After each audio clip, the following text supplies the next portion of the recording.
పిచ్చి వేషాలు ఇస్తున్నాడు. నన్ను ఒకసారి ఆయన దగ్గరికి తీసుకెళ్ళండి అన్నయ్య గారు. నువ్వు అన్నయ్య అని పిలిచావు కాబట్టి ఈ చెల్లెల బాధ్యత నాకు వదిలేయి, నేను చూసుకుంటాను.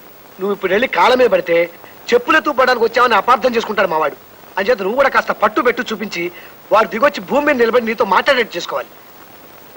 అందుకు నాకు అమోఘమైన ఆలోచన తడుతోంది. బాబు రిక్షాపు, మన ఇంటికి ఎవరో చుట్టాలు వచ్చినట్టున్నారు. రమను రమను తొందరగా ఆళ్ళని కూడా వచ్చి శీర్షాసనం ఏమను. లావణ్య, ఆ ఇల్లే మీ రాముడిది.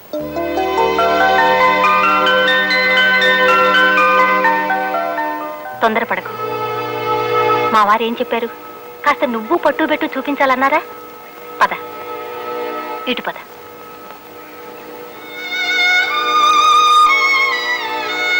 రామ్మా.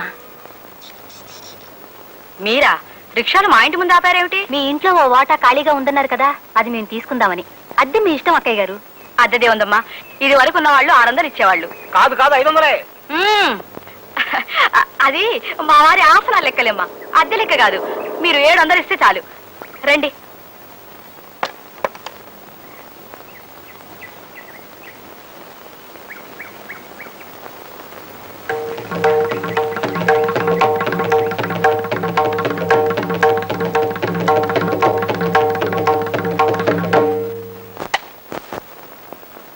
గురుగారు ఏటి అంత అర్జెంట్ గా రమ్మన్నారు?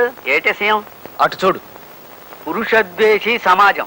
అమ్మా అమ్మా, ఆడెవడో పోలీస్ స్టేషన్ లో ఆత్మహత్య చేసుకుంటాడు, తప్పదు. ఆ బోర్డు పెట్టింది ఆడవాళ్ళు. పురుషుల్ని, పురుషుల పౌరుషాన్ని సవాల్ చేశారు. ఆ బోర్డు అక్కడ ఉండడానికి వీల్లేదు అప్పలస్వామి. ఎవరి ఇంట్లో ఎవరి పురుషద్వేషి సమాజం ఎత్తినోళ్ళు ఆడవాళ్ళై పుట్టి ఎంతకి బరి తెగిస్తారా? కమాన్, బయటికి రండి.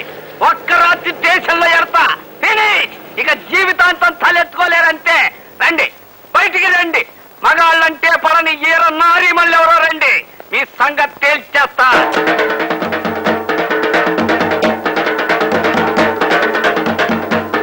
ఈ సమాజం పెట్టింది మేమే. ఏంటి, ఏం చేస్తావు? అంటే అది మరి ఇది ఓసారి లోపలికి రా, మాట్లాడుకుందాం. అదే ఎందుకు లోపలికి ఎందుకు? అక్కర్లేదు, ఏం అక్కర్లేదు. పెట్టుకోండి. ఎవరికి ఇష్టమైన సమాజాలు వాళ్ళు పెట్టుకోవచ్చు, అందులో తప్పే ఉంది. అది చేసేలో పని ఉంది. వస్తా. ఇదిగో ఇదిగో అప్పలస్వామి, ఇట్రా. నువ్వు కూడా ఈ ఆసనం ఒంటికి మంచిది. ఏంటి ఆసనాలా? ఇప్పుడు అక్కడ 4 ఆసనాలు అయినాయి. నన్ను నొగ్గండి బాబు. అప్పలస్వామి, గురువు గారు, మాటలు రాని పశాన్ని బూతు పాటలు రాశాడని కేసెట్టి జైల్లో తోయించేయగలను గానీ ఆ బోర్డు అక్కడి నుంచి దించడం నా వల్ల కాదు. నన్ను నొగ్గేయండి. హనుమయ్య, హనుమయ్య,